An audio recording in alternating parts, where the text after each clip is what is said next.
Everyone, मैं ज़्यादा time तो नहीं लूँगा। मैं आप सबको ये बताना चाह रहा हूँ कि यूपीएससी सीएससी 2024 2025 के लिए जो प्रिपेयर कर रहे हैं, तो 2024 की अगर हम तैयारी करें तो 2025 ऑटोमेटिकली हमारा कंप्लीट हो जाएगा और एक बार हम रिवीजन अच्छा से कर सकते हैं। मतलब एक बार प्रिपरेशन हो जाएगी, फिर एक बार रिवीजन करके 2025 में दे सकते हैं। बट जो 2024 को फर्स्ट टाइम मान के चल रहे हैं, करने के लिए तैयार हो रहे हैं, उसके लिए बेसिक बिल्डिंग एरा अच्छा करना ज़रूरी है।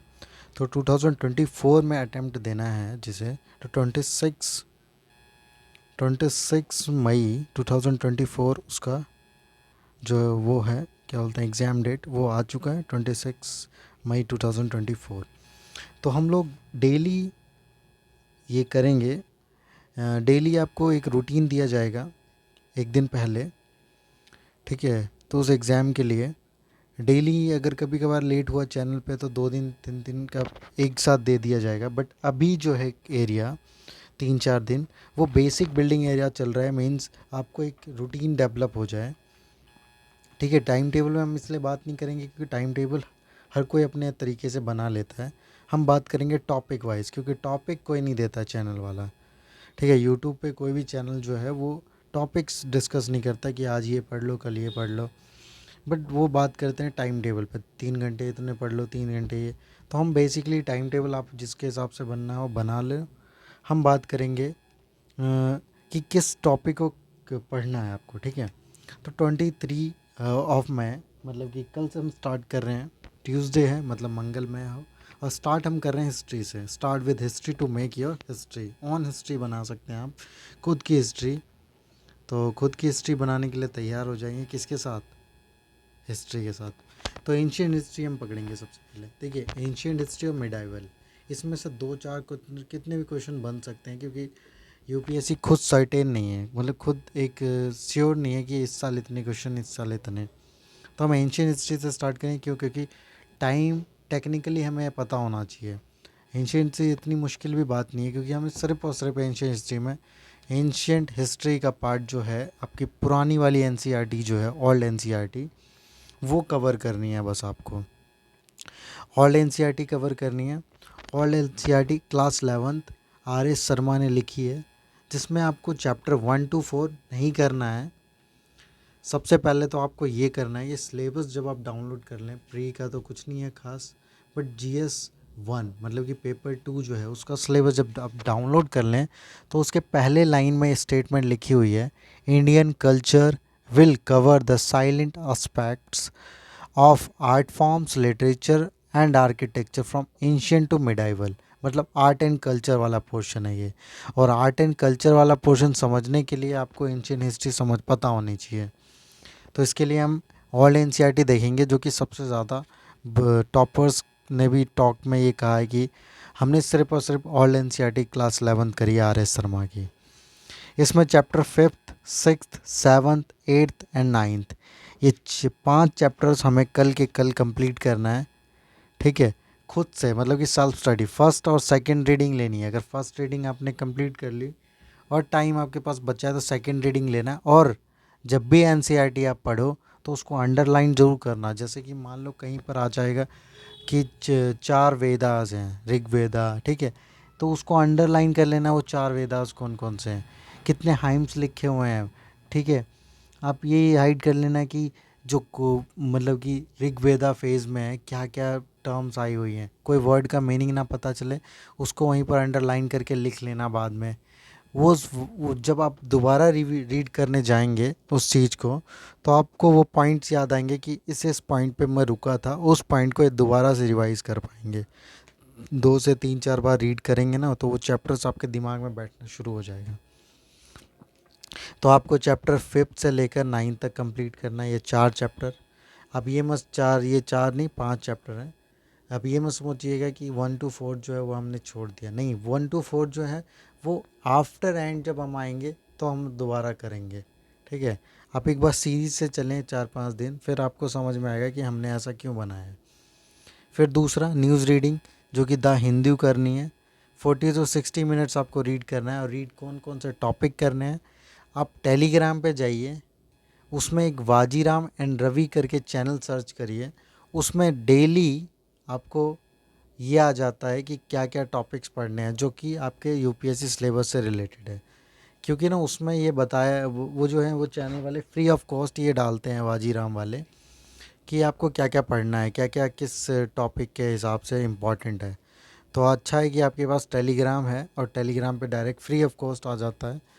ठीक है, किसी कोचिंग में जाने की ये ज़रूरत नहीं है, किसी कोचिंग में जाके ये पूछने की ज़रूरत नहीं है, सिलेबस से अपडेटेड रहेंगे आप। बाजीराम एंड रवि एक बेहतरीन सोर्स है, उससे आप देख सकते हैं टॉपिक, और उन टॉपिक्स को आप रीड कर लें जो उसमें न्यूज़पेपर हैं। और रीड करने के बाद आप उन टॉपिक को एक बार रिवाइंड करें अपने दिमाग से कि आप क्या सोचते हैं। बस ये दो चीज़ करनी है आपको ना। उसके वर्ड्स को अगर आप टाइम मिले तो लिख लो, ठीक है, मीनिंग फाइंड करके पढ़ लो। बट इसमें मत लो जाना कि आप 50 से 60 वर्ड लिख लिए। डेली 5 to 6 वर्ड लिखने हैं बस मैक्सिमम। और जो इम्पॉर्टेंट डाटा मिल जाए कि जैसे फर्स्ट पॉपुलेटेड कंट्री कौन सी है तो इंडिया आ जाए, तो उसमें जो फर्स्ट फर्स्ट लिखा है या फिर जो मेजर पोर्शन लिखा है उसको लिख लो आप एक नोटबुक में, जो कि आप 3-4 दिन आप देख सको। जैसे कि इस तरह की नोट्स लगा लो या फिर बोर्ड पे लिख लो, तो वो आपको रिवाइंड कर सको आप ये कर रहे हो। सी सेट के लिए क्योंकि आप यूपीएससी के साथ साथ कुछ और कॉम्पिटिटिव एग्ज़ाम्स को भी आप टारगेट करोगे, क्योंकि यूपीएससी आपको पता है काफ़ी ज़्यादा कॉम्पिटिटिव एग्ज़ाम है। तो आपको मतलब दूसरी चीज़ भी तो प्रिपेयर होनी चाहिए। तो सी सेट के लिए हम डाइस के प्रैक्टिस क्वेश्चन लगाएंगे। अब आप कुछ बच्चे बोलेंगे कि डाइस के टॉपिक्स नहीं आते हैं हमें। यूट्यूब पे बहुत ज़्यादा अच्छे सोर्सेज पड़े हुए हैं, अच्छे वीडियोस पड़े हुए हैं जो डाइस कंसेप्ट को अच्छी तरीके से समझाते हैं। तो आप उनको प्रेफर कर सकते हैं कि डाइस की आपने 2 वीडियोस देख ली अच्छे से, एक सिंपल डाइस और एक फोल्डेड डाइस, अनफोल्डेड डाइस। अब इन दोनों को आप अच्छे से कंप्लीट कर लोगे और फिर उसके बाद उसी के क्वेश्चंस को लगा लोगे, उसी के क्वेश्चंस को आप प्रैक्टिस में लगा लोगे। किससे? डाइस सी सेट के लिए। फिर नेक्स्ट अब देखो पी वाई क्यूज़ जो है आपको, जो ये आपका बिगिनिंग बिल्डिंग एरिया चल रहा है उसमें पी वाई क्यूज़ इम्पॉर्टेंट है। और पी वाई क्यूज़ हम ले रहे हैं 2020 के, जिसमें प्रीलिम्स के क्वेश्चन देखने हैं आपको 10 to 15 मिनट्स। इसी तरीके से मेंस के अब ये चलता रहेगा करीबन 1 से 2 महीने, क्योंकि पी वाई क्यूज़ आपको इसलिए दिखाना ज़रूरी है क्योंकि आप फालतू के क्वेश्चंस में ना फंसो। कहीं ऐसा क्वेश्चन पूछ लिया जिसमें आप सोच रहे हो ये यूपीएससी में आता है क्या, वो ना हो आपके साथ प्रॉब्लम। तो इसलिए पी वाई क्यूज़ हमेशा देखना ज़रूरी है। और 10 से 15 मिनट आपको सिर्फ क्वेश्चंस पे देखना है। अगर नहीं होगा फिर हम नेक्स्ट में आगे यूज़ करेंगे। तो 10 से 15 मिनट।